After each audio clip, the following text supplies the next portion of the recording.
Halo Sobat Ilmu Pemerintahan, hari ini Laboratorium Program Studi Ilmu Pemerintahan lagi mengadakan acara workshop pemberdayaan masyarakat. Yuk ikuti keseruannya.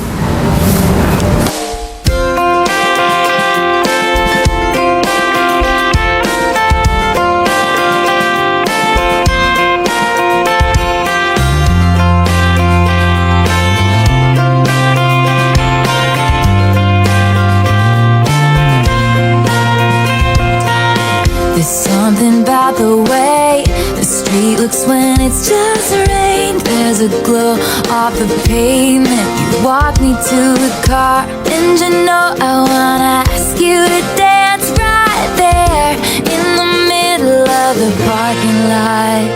Yeah. Jadi fungsi pemberdayaan dianggap kurang relevan dengan kebutuhan praktis masyarakat yang pragmatis tadi. Jadi nanti kita akan mendiskusikan berbagai persoalan tentang konteks pemberdayaan dan bagaimana upaya-upaya untuk meningkatkan kompetensi kita sebagai mahasiswa dan tantangan di masyarakat nanti. Tentunya Pak Yadi, Pak Salam adalah penggiat dan pelaku praksis pemberdayaan di Indonesia dan Jawa Timur khususnya. Beliau berdua adalah pakar pemberdayaan yang sudah terlisensi secara nasional. Saya harap teman-teman semua bisa mendapatkan pengalaman langsung dari beliau, bukan hanya konsep teoretik di kelas, tapi bagaimana kondisi implementatifnya di lapangan. Akhir kata, saya ucapkan terima kasih kepada narasumber, terutama kepada teman-teman mahasiswa yang sudah bersedia meluangkan waktunya untuk memberdayakan diri datang ke tempat ini. Semoga ilmunya bermanfaat dan menjadi amal soleh untuk kita semua. Dengan mengucap bismillah, kegiatan ini saya buka. Bismillahirrahmanirrahim.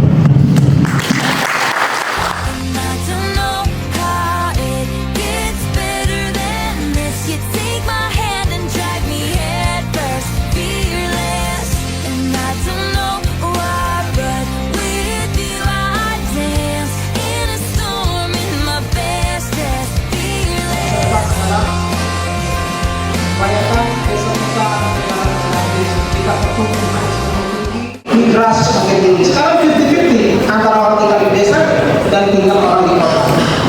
Makin banyak berarti pendidikan kebutuhan semakin tinggi, pergerakan ekonomi juga semakin menantang, dan ini menjadi keharusan harus juga disolusi melalui aksi-aksi lokal yang bisa kita lakukan secara sederhana di desa.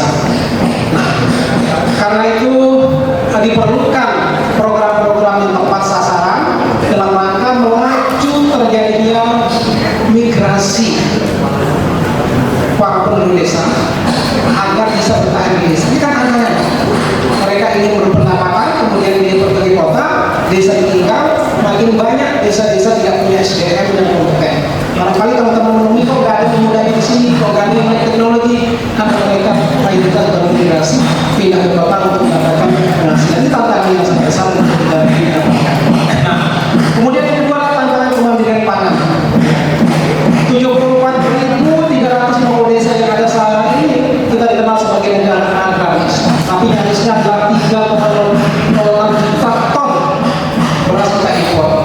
Kenapa? Para pegiat-pegiat kita petani sudah mulai berkurang, tanah-tanah sudah beralih fungsi menjadi lahan-lahan non-pertanian. Ini tantangan, berarti apa? Kehidupan ekonomi di desa semakin berat kalau tidak terjadi sesuatu yang kita bisa lakukan secara signifikan di situ. Nah, prediksinya akan terus bertambah setiap tahun menahun. Teman-teman harus memahami itu semuanya. Tantangan juga bencana alam di mana-mana, gunung, tanah longsor, gempa bumi. Nyaris kembali lagi bahwa itu ekonomi yang menjadi tantangannya. Bagaimana bisa bertahan di tengah bencana itu? Ini tantangan yang ada di desa. Tantangan energi, makin banyak jumlah penduduk, kebutuhan energi semakin langka. Diperlukan energi alternatif. Energi tadi itu lahir dari program pemberdayaan dan seperti yang kami lakukan bagaimana menyumbang energi alternatif kotoran sapi menjadi energi alternatif berupa biogas. Ini hal-hal yang bisa dilakukan lewat sentuhan teknologi, sentuhan mahasiswa, dosen dan sebagainya dari desa dari kota yang sedikit kaitannya dengan itu.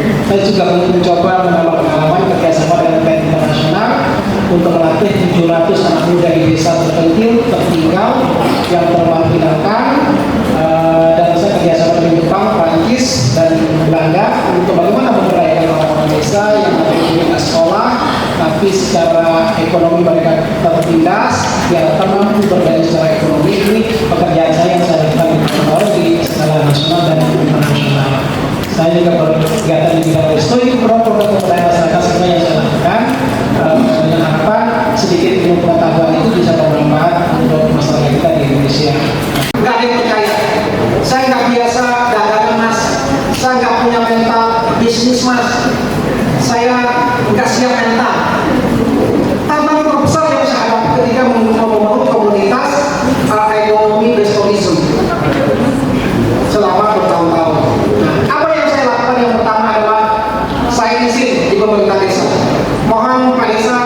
bisnisnya.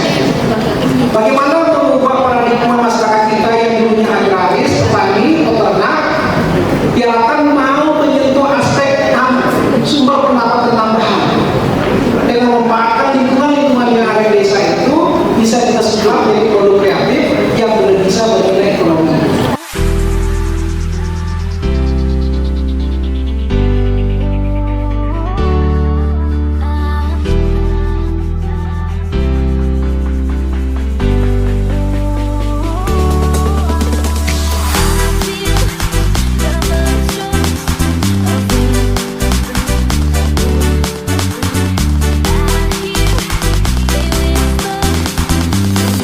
Santuy.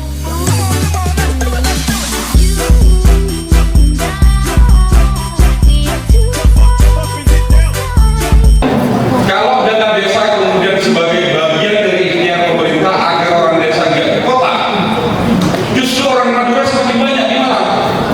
Nah, di Undang-Undang Desa Nomor 6 itu adalah yang disebutkan pemberdayaan masyarakat desa itu diberikan sebagai upaya pengembangan kemandirian, kesejahteraan masyarakat dengan meningkatkan pengetahuan sikap, keterampilan, perilaku, kemampuan tadi. Tapi apakah orang yang tidak berdaya itu masalah ekonomi? Kalau tadi Pak Yudi meningkatkan tentang ekonomi. Orang yang nggak berdaya itu tentang ekonomi nggak? Apakah orang yang nggak berdaya itu adalah masalah ekonomi? Misalnya ini ada uang 1 triliun kelola, bisa nggak? Nah, program-program pemerintah termasuk yang saya jalani itu selalu menafsirkan tentang orang yang tidak berdaya, orang miskin itu selalu dengan ekonomi. Padahal akses, contoh kayak kemarin di kelas saya itu ada teman-teman disuruh ambil RPJ desa, nggak bisa. Nah, sekarang pertanyaannya itu adalah apa dampaknya bagi masyarakat desa? Kemudian juga apakah masyarakat desa semakin sejahtera atau perangkat desa dan kepala desa semakin makmur? Ada mau jadi perangkat desa itu seperti PNS, ada setahapnya, umur 60 tahun pensiun meskipun tidak ada dana pensiun. Nah, yang terakhir, apakah dana desa itu mengurangi laju urbanisasi? Kalau tidak wisata alam dan sebagainya, sedikit pengetahuan saya di Malang Selatan kan memang karena banyak mungkin pantai atau apapun dan sebagainya itu memang akhirnya ada wisata alam yang akhirnya dapat ditawarkan ke masyarakat. Tapi kalau di desa kami itu Pak, secara wisata alam tidak ada begitu. Dan kira-kira menurut pandangan Pak Yadi terkait desa saya itu harus apa langkah saya untuk meningkatkan atau menumbuhkan ekonomi lokal dan sebagainya itu di desa saya itu saya harus ngapain? Mungkin itu saja. Terima kasih. Mengenai tentang tantangan atau hambatan tentang pemberdayaan masyarakat, yang dimana seperti Bapak yang tidak dikatakan atau memberikan penjelasan mengenai tantangan atau hambatan yang dimana kita memberikan suatu penerangan kepada masyarakat atau mungkin memberikan pandangan bahwasanya memberikan suatu inovasi untuk bisa diperdayakan desanya.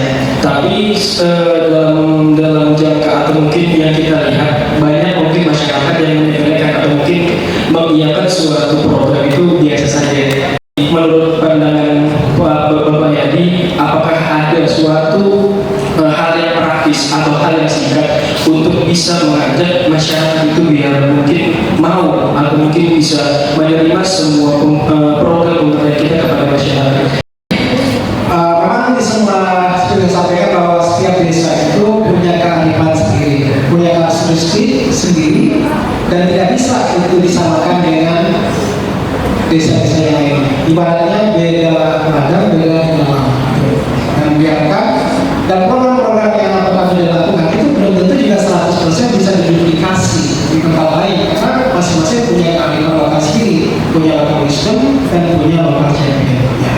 Maka sebenarnya pun lingkungan yang lain yang membuat desa besar dia bisa kita gali, bisa kita misalkan masuk di klaster lingkungan masyarakat.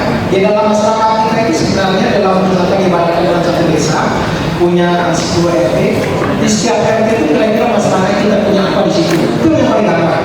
Nah, kalau KKN ini adalah 1 bulan, bahkan saya ada aktivitas itu praktiknya 3 hari. Gimana kalau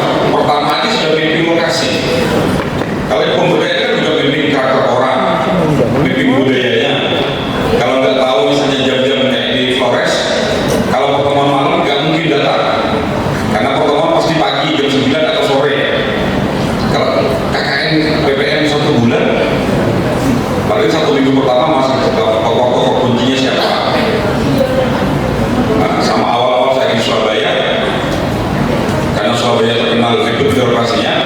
Makanya saya ajak kopi duluan siapa?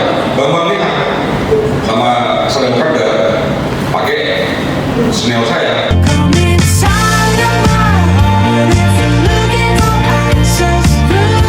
Saya Fatul Yadi dari Smart Valley Foundation mengucapkan terima kasih dan memberikan apresiasi setinggi-tingginya kepada Universitas Muhammadiyah Malang, terutama di jurusan Visipol Ilmu Pemerintahan yang telah bersinergi dan kolaborasi dengan kami dalam rangka ikut serta memberikan warna, rona, dan nuansa pengetahuan, pengalaman kepada mahasiswa terutama di jurusan Visipol dalam rangka meningkatkan indeks kompetensi sehingga diharapkan bisa berkiprah, lebih percaya diri atau lebih confident ketika nanti beraktualisasi di masyarakat dengan disiplin ilmu yang dia punya. Saya yakinnya para mahasiswa mampu melaksanakan dengan baik.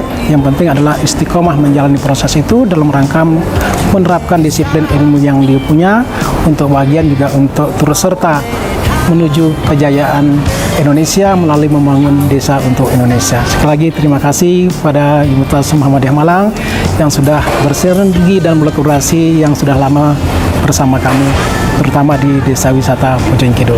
Sekali lagi terima kasih. Ya. Kemudian saran untuk para mahasiswa, masukan maupun teruslah berkarya, terus berinovasi, hadir di desa sebagai penggerak untuk melahirkan sesuatu legacy sehingga mampu menciptakan hal-hal yang positif di desa dan dapat memperkaryakan dan menjadi bagian dari program pemberdayaan desa sehingga mampu meninggalkan sesuatu yang positif untuk kemajuan masyarakat di desa. Sekali lagi tetap semangat dan optimis dan percaya diri. Saya Abdul Salam, dosen sosiologi,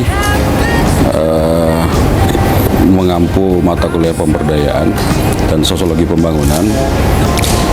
Kesan saya pada acara workshop pemberdayaan masyarakat perkotaan dan perdesaan ini menarik dan perlu dikembangkan karena terutama yang berkaitan dengan pemberdayaan masyarakat desa, karena jurusan pemerintahan itu adalah tidak lepas dari berkaitan dengan undang-undang desa, sehingga perlu dikembangkan tidak hanya sekedar workshop tapi juga harus praktek cara memfasilitasi di lapangan, sehingga ini perlu didorong bagaimana kemudian workshop tidak hanya di ruang kelas tapi juga mempraktekkan kerja-kerja pengorganisasian masyarakat dan pengembangan masyarakat dan pemberdayaan masyarakat di lapangan. Acaranya saya sangat menarik karena materi yang dibahas juga sangat relate dengan apa yang akan kami lakukan di semester depan, yaitu pengabdian masyarakat. Dan itu di sini kami tentunya juga mendapatkan wawasan baru dan tips and trick dalam pemberdayaan masyarakat. Dan itu sangat bermanfaat untuk menjadi bekal kami di mata kuliah yang akan datang di semester depan. Gimana nih teman-teman kegiatan workshop pada siang hari ini? Seru kan? Jangan lupa ikuti kegiatan kita terus. Jangan lupa like dan subscribe. See you!